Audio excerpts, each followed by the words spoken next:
Prediksi line-up mengerikan Timnas Indonesia di Piala AFF 2022 akan dibahas dalam video kali ini. Ketua Umum PSSI, Muhammad Iryawan, mencoba menyertakan seluruh pemain-pemain terbaik demi memperbesar peluang Timnas Indonesia juara Piala AFF 2022.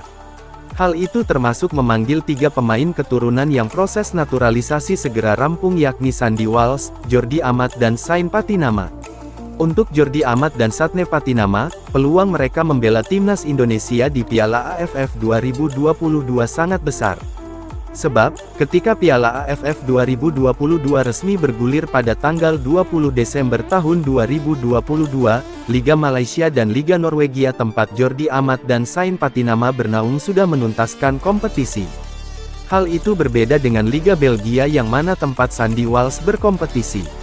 Ketika Piala AFF 2022 bergulir, Liga Belgia tahun 2022 sampai tahun 2023 juga melangsungkan pertandingan.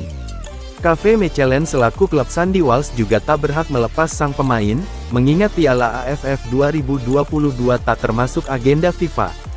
Karena itu, PSSI bakal melobi klub-klub yang diperkuat para pemain Timnas Indonesia di luar negeri.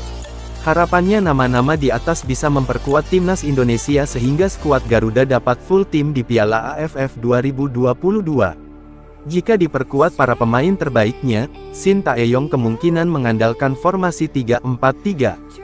Dalam pola ini, posisi penjaga gawang dipercayakan kepada Nadeo Argawinata. Kemudian, 3 bek sejajar ditempati Sandy Walsh, Jordi Amat dan Elkan Bagot. Untuk posisi wingback kanan ada Asnawi Mangkualam dan Sain Patinama di sisi sebelahnya. Untuk 2 gelandang sentral, Mark Klok dan Ricky Kambuaya masih sulit untuk digeser. Selanjutnya, Sadil Ramdhani bertugas sebagai winger kanan, Witan Sulaiman, winger kiri, dan Dimas Drajat penyerang tengah. Di Piala AFF 2022, Timnas Indonesia tergabung di grup A bersama Thailand, Filipina, Kamboja dan pemenang playoff yang mempertemukan Brunei Darussalam dan Timor Leste. Kabar buruk mendatangi para pendukung AC Milan karena klub kesayangannya dihajar badai cedera usai jeda internasional, dengan rangkaian pertandingan padat menanti di depannya. I Rossoneri akan segera kembali beraksi di Serie A pada akhir pekan ini dengan menghadapi Empoli. Namun, setelahnya ada Chelsea dan Juventus yang menanti.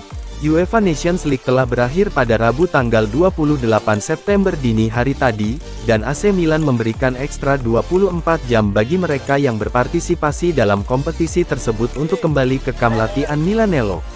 Namun demikian, jeda internasional ini memberikan kabar buruk kepada pelatih Stefano Pioli, karena Mike Maignan bakal absen selama sebulan karena cedera betis yang dideritanya saat bersama timnas Prancis, sedangkan Theo Hernandez juga harus meninggalkan skuad secara prematur karena masalah otot. Theo memperlihatkan sejumlah peningkatan, namun secepat-cepatnya baru bisa kembali untuk pertandingan kontra Juventus pada pekan depan, atau duduk di bangku cadangan pada laga Liga Champions kontra Chelsea. Sebelumnya, Milan telah kehilangan Alessandro Florenzi dan Zlatan Ibrahimovic sebagai pesakitan jangka panjang. Kabar baiknya, Sandro Tonali sudah kembali berlatih meskipun secara terpisah dari skuad, namun diharapkan sudah bisa tersedia untuk menghadapi Empoli akhir pekan ini. Hal yang sama juga berlaku kepada Ante Rebic dan Divock Origi, yang jarang dimainkan pada musim ini akibat serangkaian masalah kebugaran. Davide Calabria juga telah berlatih penuh bersama skuad setelah mengalami masalah otot ketika Milan dikalahkan Napoli dengan skor 1-2 dalam pertandingan terbaru mereka di Serie A.